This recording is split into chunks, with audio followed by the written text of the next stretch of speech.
Hello friends, welcome to my channel Learning Web Method. Today we'll see how to create a document type in a web method using different structures like XML, XML Schema, JSON and DTD. So for a demo purpose, I have created 4 files. Let's go through it. So here we'll be using customer DTD, partners XML, user JSON and addresses XSD.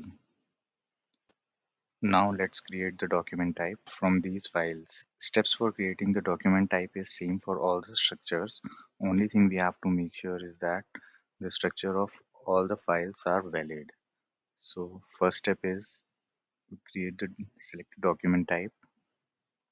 Let's say we are creating a document type from XML. Next, now select XML. Now select partners XML. This is a warning, you can ignore it. Here you can observe document from the XML has been created. Now let's validate it. So partners object and partner is a array. So here also partners is a object and partner is a array. So the same steps we have to follow for the other documents.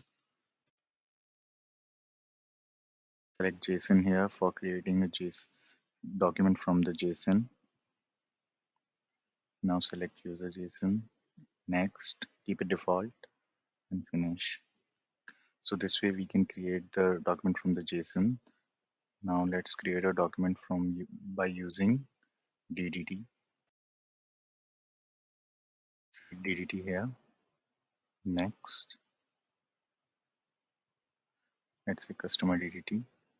Next, now here we have to make sure what is our root node. So our root node is customer. Finish. Here we'll see the document from the DDT has been created and it has also created a schema. Now go to the DDT. So here we can see customer is our root node. So this way we can create a document from the DDT.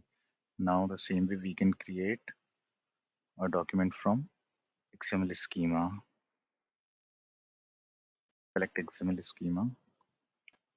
Let's say addresses XSD. Keep it default. Now here also we have to make sure what is our root node. So our root node is addresses and finish. So here we'll see our document type has been created by using XML schema. So in XSD also here we can see that address is our root node. So this way we can create a document type, different document type in a web method. So I hope you get the point. If you have any query and questions, so do let me know in a comment section. And if you like the video, then please do like, share and subscribe. Thank you for your time.